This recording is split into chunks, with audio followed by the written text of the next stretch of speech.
അരയും തലയും മുറുക്കി ഗൂണ്ടകളെ പൊക്കിയാലും പോലീസിന് മുന്നിൽ വലിയൊരു പ്രതിസന്ധിയുണ്ട്. വരിഞ്ഞു മുറുക്കി പൂട്ടുന്ന ഗൂണ്ടകളെ എവിടെ പാർപ്പിക്കും? ജയിലിലെ ഈ സ്ഥലപരിമിതി പുറത്തിറങ്ങി വിലസാൻ ഗൂണ്ടകൾക്ക് അവസരം നൽകുന്നതിന് കാരണമാകുന്നു. റിപ്പോർട്ടിലേക്ക്. അഴിഞ്ഞാടുന്ന ഗുണ്ടകളെ പിടിച്ചുകെട്ടാൻ കാവല് കോലം മാറി അതിശക്തമായി ആഗിന് വഴിമാറി.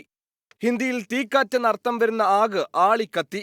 സമ്മർദ്ദങ്ങൾക്ക് വഴങ്ങാതെ നാടിന്റെ സ്വൈര്യവിഹാരത്തിന് തടസ്സമാകുന്ന ഗുണ്ടകളെ പൊക്കാൻ പോലീസ് തുനിഞ്ഞിറങ്ങി. മെയ് മാസത്തിൽ മാത്രം ഓപ്പറേഷൻ ആഗിന്റെ ഭാഗമായി പോലീസ് കസ്റ്റഡിയിലെടുത്തത് 6000-നടുത്ത ആളുകളെയാണ്.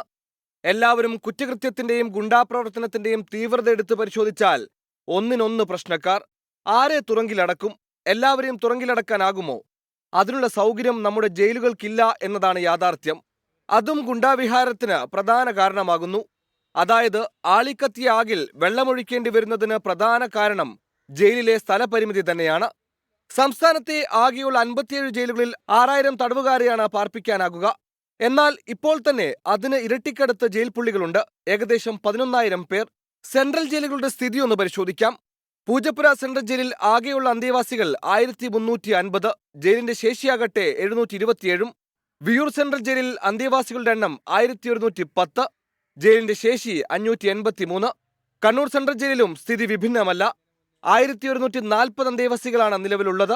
കണ്ണൂർ സെൻട്രൽ ജയിലിന്റെ ശേഷിയാകട്ടെ 856. അതായത് ഉള്ളവരെ കൊണ്ട് തന്നെ നിറഞ്ഞിരിക്കുകയാണ് ജയിൽ.